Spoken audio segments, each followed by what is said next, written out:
Welcome back, healthcare enthusiasts, to another enlightening episode of the Healthcare Education Transformation Podcast. I'm your host today, Dr. Meghan Teitz, or as my students more affectionately call me because they are too scared to say my last name, Dr. T, here to guide you through the fascinating world of healthcare education. Today, we're exploring how group learning activities can pump up student engagement and foster a healthy learning environment. So I love group learning activities for a few reasons, and not just for the days I can't listen to myself talk anymore. So what happens when you mix a bunch of eager students, a sprinkle of collaboration, and a dash of creativity? Well, aside from a little organized chaos and maybe a few spilled energy drinks, you get a recipe for enhanced learning. Group projects can be crazy for educators and students alike if not done correctly. But when executed properly, group projects can be rewarding and enriching. Since I am the nerd that reads the research so you can be the nerd who listens to what the research shows, studies have found that group learning activities in physical therapy education can be a game changer. According to a study published in the Journal of Physical Therapy Education, group learning activities not only boost student engagement, promote critical thinking, and enhance problem-solving skills, but they also increase student confidence in communication and teamwork. It's like a biopsychosocial approach to learning. So let's picture it. A group of students huddled around a mock patient scenario, brainstorming treatment plans like a team of medical detectives. It's like Grey's Anatomy meets Brain Games meets that old school show Z Games where kids had to create their own game out of a bunch of random stuff. But it doesn't just have to be patient cases that we're throwing them into groups for. Breaking down sections of the textbook for different groups to be responsible for covering through a group activity, or breaking them into body regions to explore therapeutic interventions, or any approach that fits your subject content. There's so many angles you can approach group learning from. Through these collaborative experiences, students learn to communicate effectively, problem solve and learn with others, consider diverse perspectives and learning styles, and most importantly, develop the confidence to tackle real-world challenges. What I like for healthcare especially is that group learning activities aren't just about academic growth. They're also about building camaraderie and fostering a supportive learning community. Healthcare is a profession filled with interactions, and your peer interactions can be the most impactful on job satisfaction. Group activities can act like a little therapy session where everyone leaves feeling a little lighter and a lot more connected. I'm not sure about anyone else's programs, but my students are with each other 40 plus hours a week for 6 months straight before their first clinical rotation. It's a lot of time, and they need to be supports to one another in order to survive the rigors of the 1 year technical program.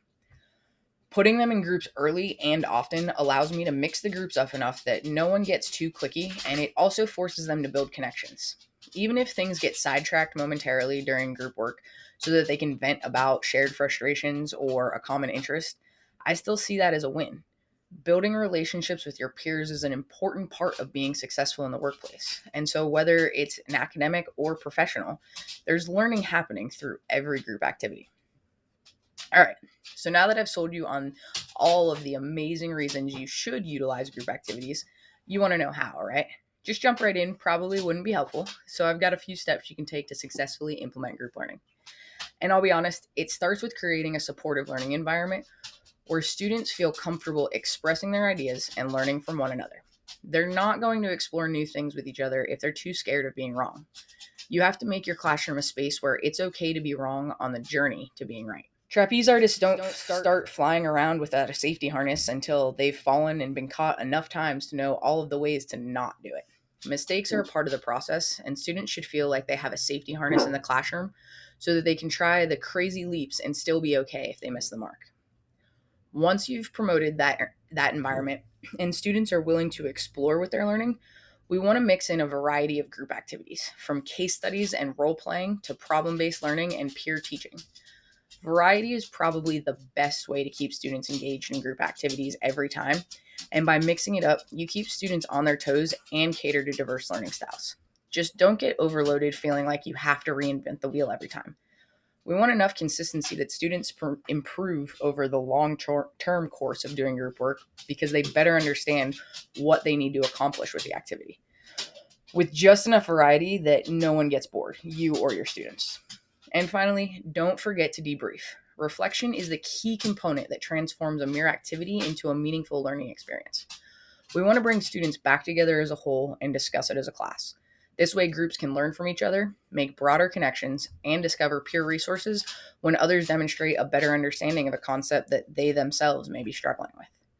We also take the time to discuss what worked, what didn't, and how students can apply their newfound knowledge in the real world so they can better make the jump to clinical application.